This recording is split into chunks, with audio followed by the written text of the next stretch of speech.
This is a day I've been looking forward to for 2.5 years.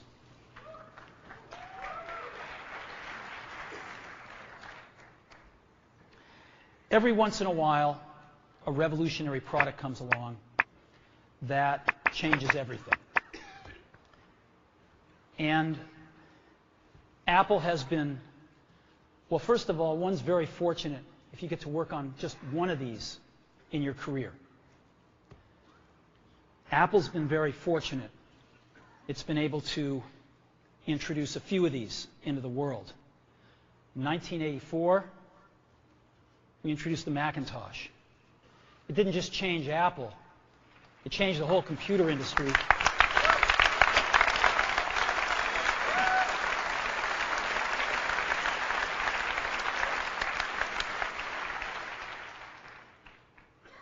In 2001, we introduced the first iPod. And it didn't just change the way we all listen to music. It changed the entire music industry. Well, today, we're introducing 3 revolutionary products of this class. The first one is a widescreen iPod with touch controls.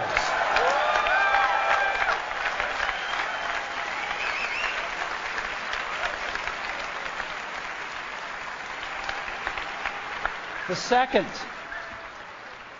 is a revolutionary mobile phone.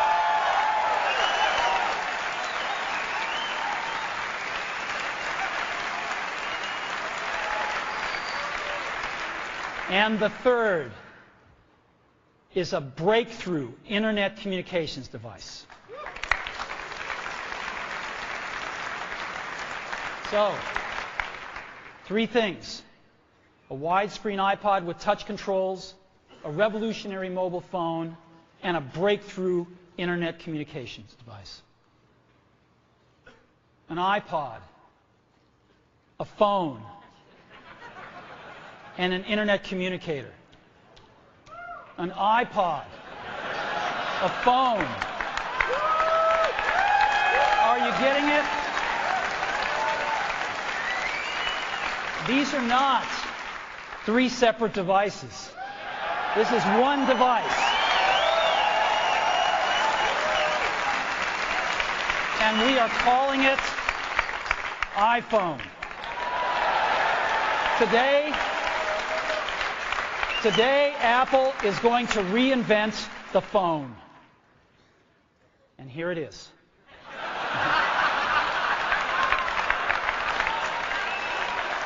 No. Actually, here it is, but we're going to leave it there for now. So, before we get into it, let me talk about a category of things. The most advanced phones are called smartphones, so they say. And they typically combine a phone plus some email capability, plus they say it's the internet, sort of the baby internet, into one device. And they all have these plastic little keyboards on them. And the problem is that they're not so smart and they're not so easy to use. So if you kind of make a Business School 101 graph of the smart axis and the easy to use axis, regular cell phones are kind of right there. They're not so smart and they're not so easy to use. But smartphones are definitely a little smarter, but they actually are harder to use. They're really complicated. Just for the basic stuff, people have a hard time figuring out how to use them. Well, we don't want to do either one of these things.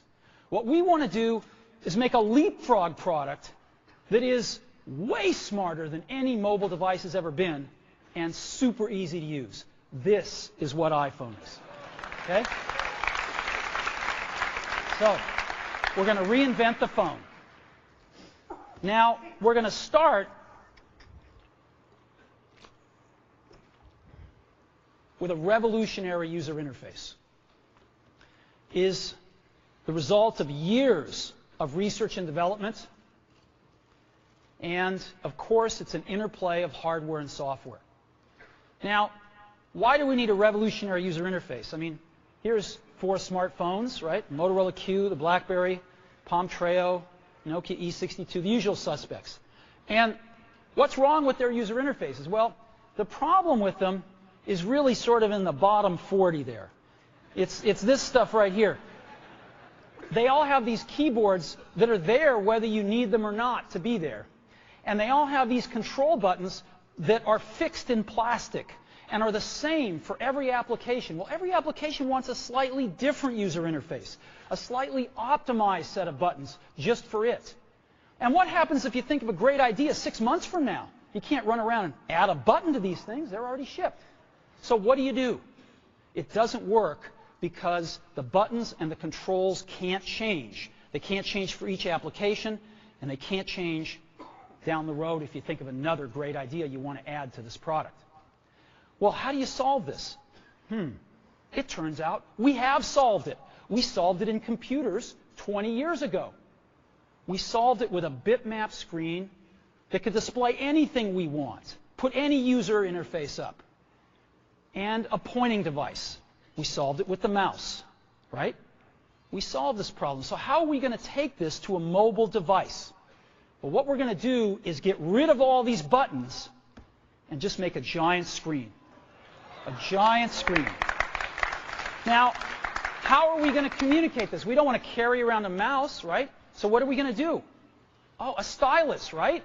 We're going to use a stylus. No. No. Who wants a stylus? You have to get them and put them away and you lose them. Yuck.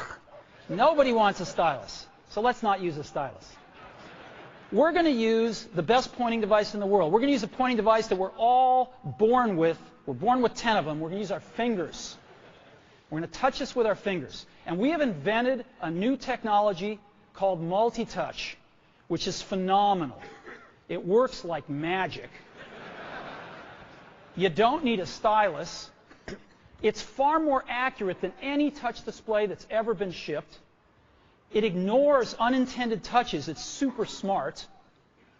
You can do multi-finger gestures on it. And boy, have we patented it.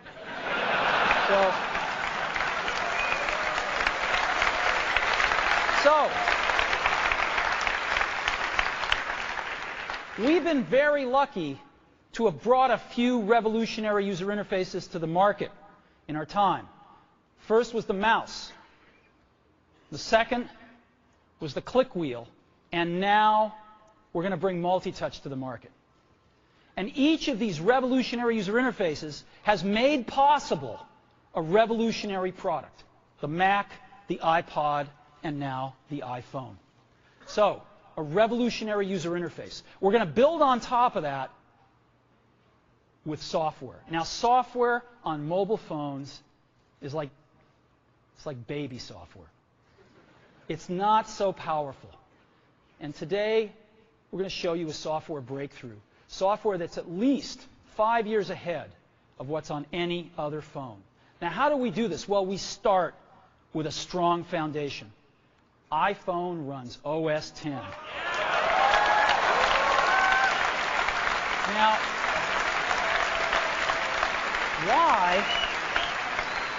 why would we want to run such a sophisticated operating system on a mobile device? Well, because it's got everything we need. It's got multitasking. It's got the best networking.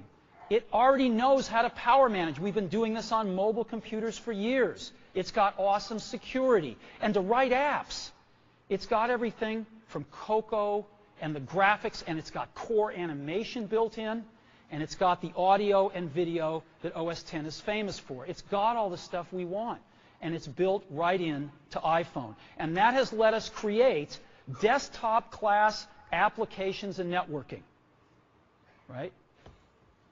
Not the crippled stuff that you find on most phones. This is real desktop-class applications. Now, you know, one of the pioneers of our industry, Alan Kay, has had a lot of great quotes throughout the years. And I ran across one of them recently that explains how we look at this, explains why we go about doing things the way we do, because we love software. And here's the quote. people who are really serious about software should make their own hardware. You know? Alan said this 30 years ago, and this is how we feel about it. And so we're bringing breakthrough software to a mobile device for the first time. It's 5 years ahead of anything on any other phone. The second thing we're doing is we're learning from the iPod, syncing with iTunes. You know, we're going to ship our 100 millionth iPod this year, and that's tens of millions of people that know how to sync these devices with their PCs or Mac and sync all of their media right onto their iPod, right? So you just drop your iPod in, and it automatically syncs. You're going to do the same thing with iPhone. It automatically syncs to your PC or Mac right through iTunes. And iTunes is going to sync all your media onto your iPhone, your music, your audiobooks, podcasts, movies, TV shows, music videos, but it also syncs a ton of data. Your contacts, your calendars, and your photos, which you can get on your iPod today, your notes, your bookmarks from your web browser, your email accounts, your whole email setup, all that stuff can be moved over to iPhone completely automatically. It's really nice. And we do it through iTunes. Again, you go to iTunes and you set it up, just like you'd set up an iPod or an Apple TV. And you set up what you want synced to your iPhone. And it's just like an iPod. Charge and sync. So sync with iTunes. Third thing I want to talk about a little is design. We've designed something wonderful for your hand. Just wonderful. And this is what it looks like. It's got a 3.5-inch screen on it. It's really big.